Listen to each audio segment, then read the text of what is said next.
நவக்கிரக ஸ்தலமான திங்களூர் கைலாசநாதர் கோயிலில் சந்திரன் அருள் பாலிக்கிறார். கோயிலின் கதை. தேவர்களும் அசுரர்களும் அமிர்தத்தை பெற வேண்டி கடைந்த பொழுது ஆலகால விஷம் தென்பட்டது. அப்பொழுது இறைவனே அதை அருந்தினார். இருப்பினும் அந்த தாக்குதல் காரணமாக தேவர்கள் மயக்கமடைந்தனர். உடனடியாக சந்திரன் அமிர்த கலசத்தை கொண்டு வந்து தேவர்களை காப்பாற்றியதாக வரலாறு. அப்போது அடிகளார் திருநாவுக்கரசரை அழைத்த பொழுது, விருந்தோம்ப அழைத்த பொழுது அவர் தன் மகனை வாழை இலை எடுத்து வர சொன்னார். அப்பொழுது நாகம் தீண்டியது. உடனடியாக இந்த கோவிலில் திருநாவுக்கரசர் கொண்டு வந்து அந்த குழந்தையை உயிர்ப்பித்தார். ஆகையால் இது வரலாற்று சிறப்பு மிக்க ஸ்தலமாகும். திருமங்கலக்குடி சூரியனார் கோயில். இக்கோயிலில் சூரியனாரே முதன்மை கடவுளாக அருள் பாலிக்கிறார். நவகிரக ஸ்தலங்களில் சிவனே முதன்மை கடவுளாக விளங்குவார். ஆனால் இங்கு சூரியனார் முதன்மை கடவுளாக விளங்குகிறார். கஞ்சனூர் அக்னீஸ்வரர் சுக்கிரன். சிவனை சுக்கிரனாக அருள் பாலிக்கிறார். சுக்கிரன் தனது பெருமையை உணர்த்திய சிவனை இங்கு வழிபட்டதாக வரலாறு கூறுகிறது. சுக்கிர தோஷம் நீங்கவும் திருமண தடைகள் நீங்கவும் வெள்ளிக்கிழமைகளில் இங்கு வழிபாடு நடைபெறுகிறது. மூலவர் அக்னீஸ்வரர், தாயார் கற்பகாம்பாள். ஆலங்குடி மூலவர் ஆபத்சகேஸ்வரர், தாயார் ஏலவார் குழலி. தட்சணாமூர்த்தியாக குரு பகவான் இக்கோயிலில் அருள் பாலிக்கிறார். குரு பகவானுக்கு மஞ்சள் வஸ்திரம் அணிவித்து கொண்டைக்கடலை மாலை சாத்தினால் நமக்கு குரு பகவானுடைய ஆசி கிட்டும். தீர்த்தம் அமிர்த புஷ்கரணி. குரு பயிற்சி நாட்களில் வியாழக்கிழமைகளில் இங்கு சிறப்பாக வழிபாடு நடைபெறுகிறது. திருநாகேஸ்வரம் மூலவர் நாகநாத சுவாமி, தாயார் கிரிகுஜாம்பாள் ராகு. திருப்பார்கடலை தேவர்களும் அசுரர்களும் கடைந்த பொழுது தேவர்கள் பக்கம் ராகு என்கிற அசுரன் தேவனாக மாறி தேவர்கள் பக்கம் நின்று அமிர்தத்தை குடிப்பதற்காக சென்றார். அப்பொழுது சந்திரனும் சூரியனும் இதை பார்த்துவிட்டு திருமாலிடம் உடனடியாக தெரிவித்தனர். உடனே திருமால் கோபம் கொண்டு இரண்டாக துண்டித்தார் ராகு என்ற அசுரனை. அப்பொழுது ராகு தலை மட்டும் மனிதனாகவும் உடம்பு பாம்பாகவும் மாறினார். கேத்து உடம்பு மனிதனாகவும் தலை பாம்பாகவும் 5 தலை பாம்பாகவும் கேத்து மாறினார். நாம் பொதுவாக சந்திர கிரகணம் சூரிய கிரகணம் அப்படின்னு சொல்லுவோம்ல. அப்ப இந்த சந்திரனும் சூரியனும் அந்த திருமாலிடம் சொன்ன காரணத்தினால்தான் இந்த மாதிரி உடம்பு தனியாக தலை தனியாக பிரிந்தது என்ற காரணத்தினால் இந்த கிரகணம் நடைபெறுகிறது. அதாவது ராகுவும் கேத்துவும் சந்திரனும் சூரியனை துரத்தி அவர்கள் பழிவாங்கும் படலத்தை தொடர்கின்றனர் என்பதாக வரலாறு கூறுகிறது. ஆகையால் நமக்கு புத்திர தோஷம், சர்ப்ப தோஷம் முதலான தோஷங்கள் நீங்க இந்த ஸ்தலங்களுக்கு வழிபாடு செய்தால் மிக சிறப்பாக விளங்கும். அதே போல தட்சகன், கார்கோடகன், வாசுகி ஆகிய பாம்புகள் இங்கு சிவபெருமானை வழிபட்டு மிக சிறப்பு அடைந்ததாக வரலாறு கூறுகிறது. இந்த புஷ்கரணியில் குளித்து நிறைய மன்னர்கள் மற்றும் முனிவர்கள், தேவர்கள் ஆகியோர் சிறப்பு பெற்றனர் என்பதாக ஐதீகம்.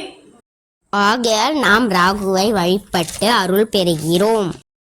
திருநள்ளாறு மூலவர் தர்பாரண்யேஸ்வரர், இறைவி போகமார்த்த பூர்முளையால் சனீஸ்வரர். நளமகாராஜாவின் சிறப்பு அம்சத்தை உலகிற்கு உணர்த்துவதற்காக சனி பகவான் அவர்களுக்கு மிகுந்த துன்பத்தை கொடுத்தார். அப்பொழுது நளன் சிவபெருமானை வணங்கி இங்கு திருநள்ளாறு சேவித்தார். இங்கேயே அவர் தங்கியதாக வரலாறு கூறுகிறது. வழிபட்டு வந்தார். அப்பொழுது சனி பகவானுடைய தோஷம் நீங்க பெற்று அவர் தர்பாரண்யேஸ்வரருடைய முழு கடாட்சத்தையும் பெற்றதாக வரலாறு கூறுகிறது.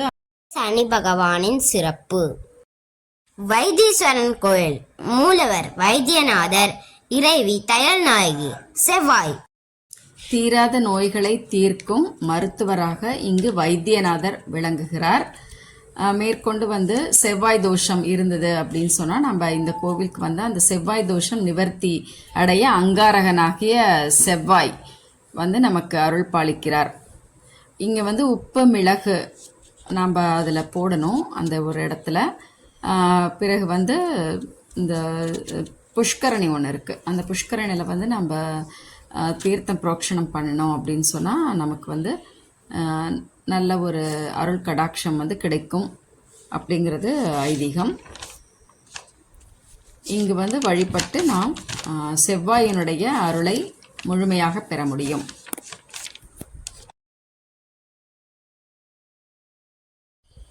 இந்த கோயிலேயே இந்த புஷ்கரணி ரொம்ப அழகா இருந்தது.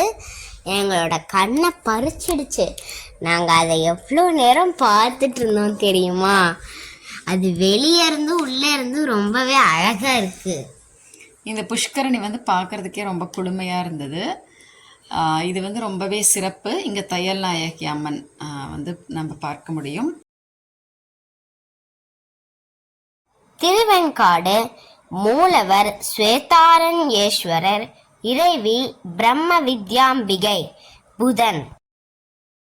இங்கு சிவன் அகோரமூர்த்தியாக விளங்குவது தனிச்சிறப்பு. அகோரமூர்த்தி எப்படி வந்து கடாட்சம் கொடுக்கிறார் அப்படின்னு பார்த்தோன்னா, மருத்துவன் அப்படிங்கிற ஒரு அசுரன் வந்து தவம் இருந்து சிவனுடைய அருளை பெறும் வண்ணம் அவருடைய சூலாயுதத்தை வந்து பெறுகிறான்.